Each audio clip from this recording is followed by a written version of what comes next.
believe in angels? Well, according to a recent survey, a third of us do, and have even experienced spiritual sightings or received signs from angels. So, how do we know if we have a guardian angel, and how do they reveal themselves? Well, to help us answer these questions, we're joined now by angel expert Jacky Newcomb and believer Gloria Hunniford. Welcome to both of you. Thank you. So this is a big question, isn't it? I mean, angels can be different things to different people, I presume. Yes, some people see angels as the sort of traditional beings of light, God's messengers. But I get letters from all over the world from people who believe that angels are their deceased loved ones, and they have experiences where those deceased loved ones come back to them in dreams and say to them, although I'm not here anymore, I'm still your guardian angel. So they use that term. I think for the sorry, Philip. I think for the skeptic as well, watching, I think it's important to remember that angels have appeared in all religions and have been with us for centuries. So there's great documentation on angels. And sorry, Philip, I'm interrupting you. Well, I was going to say, no, same sort of thing. What form do they take then? Are they the great winged things that we see here in the studio, or is it the beam of light? Well, now, Jacky's the expert, and I'm sure she'll have a lot of theories on it. I did a series on angels for television, and what was interesting to me, because I was learning all the time, is the fact that there's so many different types of angels, and so I think that you get it into perspective. A lot of people think that it's something else. It's another force. That's what I believe. You know, you can't really describe the form. Jacky may have a different opinion, but it's that something else. It's that outer force that you can't really explain, but things happen. I'll give you one very quick example. A soldier in Northern Ireland was in the middle of an explosion, went back into the Land Rover, whatever he was driving, to get his boss out, and as he went to put his head in to retrieve his boss, he heard this voice that just went, "Stop!" And had he gone in at that point, the bullet would have gone right through his skull and he would have died. Now, he believes he was saved by that other force, but at the end of the programme I said to him, "Do you now believe in angels?" He went, "Nah."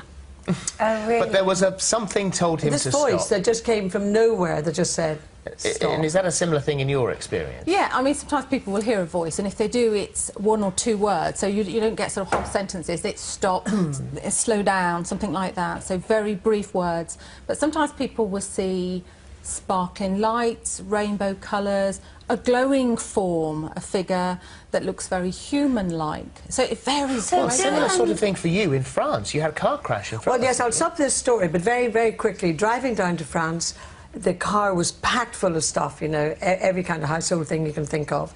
Whatever happened, if you put £1 million on the table, couldn't tell you what happened. I'm assuming that driving very slowly in the heat, air conditioning not working, I closed my eyes for a second. Anyway, I ended up, it had crossed a busy road into a pedestrian crossing, and as I woke up, I saw my husband's hair in the windscreen. That bad, okay?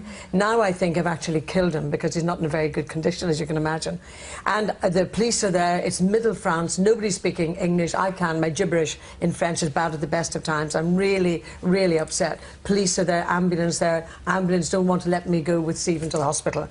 And it's mayhem. And out of the crowd came this very like Holly, actually, lovely young girl, blonde hair, long blonde hair. And in perfect English, she said to me, "Would you like me to look after your things?" And I, without any hesitation, you're talking about passports, bags, everything, I said, absolutely. I went to the hospital. Next day, we went to try and find our car. We didn't even know where the car was. And she came out of the cafe where she said she worked. And she said, "Do you want me to take you to your car?" And she took us to the car outside the town, about 4 kilometres, did everything she could do for us. Anyway, we got a replacement car, and that afternoon took Stephen to the hospital for a final check, bought a bunch of flowers, went back to find the girl to say, "Thank you so much. You were like a guardian angel." Not one person in the cafe or beyond knew who that girl was. Nobody in the village allegedly spoke English. There was no explanation. Now, they hadn't even seen her. They hadn't seen her. Well, they said they hadn't said, like in our connection, French and English. But, you know, she existed. But I believe that whoever she was sent to us at that time. She was our saviour on that day. So, do angels only sort of appear when we're in times of trouble, or can you call on an angel? You can call on them. I mean, we don't summon them, but we can ask them to appear. Most people don't see them. They're supposed to sit outside of the visible light light spectrum, where you think as a human being we only see a very narrow part of the light spectrum, but we know outside of that we've got infrared, ultraviolet, radio waves, X-rays. And the trouble is, as human beings, we base our belief system on what we can see, feel, hear and touch, which is a bit naive, really, because, of course, we can only see this sort of narrow band. And there's so much more that we can measure scientifically. Goodness knows what goes beyond that. Well, there's also people say that that feathers are important to the sea. And I know it's very important to you. On this programme, actually. Yeah, yes, absolutely. Well, we've actually got a clip, I think, of Karen, who really was a great believer in angels. Here we go. After my dad died, I think, you know, if anybody close to you dies, you start obviously thinking more deeply about spiritual things. Over the course of a few months, we started talking about angels, and I started reading more about them. And I opened up the Mail one day, and there was a whole article about an angel workshop. And at the very end, it said, "You'll know if you've been visited by an angel because you'll find a white feather." And we just moved house, and I just read it, walked into the back room, and lying on the table, and I brought it along today, was this feather.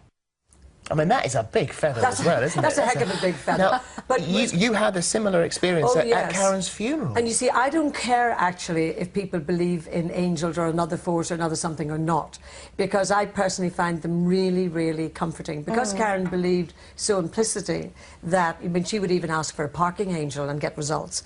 But she really believed in we're talking about an isolated white feather here. We're not talking about, you know, a dove that shed all its feathers. But so she believed it was an angel's calling card. Since Karen died, I believe it's her calling card. And I've found them at her funeral, one just landed literally on my foot, which I took as a really, you know, in a devastating day, obviously, as a good sign. First time I took her youngest son, Gabriel, on his first birthday. Which is a very appropriate after name. Karen died. Yes, exactly. Well, that's why she called him Gabriel. And we're walking down a very wet platform to go to Disney. We're taking the train from Folkestone or wherever. And as we're walking down in the rain, I'm, of course, thinking, oh, you know, Karen should be here with Gabriel today. And then all of a sudden, in the rain, down came this feather that I just couldn't miss, that again landed on my foot. And I just thought, it's like Karen saying, I'm here, I'm coming with you. You know, you're not going without me. I find endless feathers like that. We've got some more. We've got some questions in the hub, which we'll rattle through some quick questions if we may. Samantha, what have you got for us? Yeah, lots of questions for Jackie. Matt on Facebook wants to know, does everyone have a guardian angel? Yeah, I believe so, absolutely. I believe everybody has their own guardian angel, good or bad. Humans, good or bad, not the angels. By the way, I don't want Leslie Joseph as my guardian angel. She looks more scary as the angel. In our competition? Yes, she's a scary angel in the competition. Okay. Fiona says, are children able to see angels more than adults? Yes, and that's why I bought this little teddy, angel teddy. I don't know if you can see that, which is for you, Holly, by the way. Oh, thank you. Just to remind me to tell you a story that when my daughter was about 18 months old, my grandmother died. We went to my grandmother's funeral. She didn't go. So when we came back, I sat with her in the lounge and thought, well, I'll give her some time. We sat on the floor playing. And suddenly she was completely distracted and was looking up at the ceiling. And she said to me, look, Mummy, an angel man.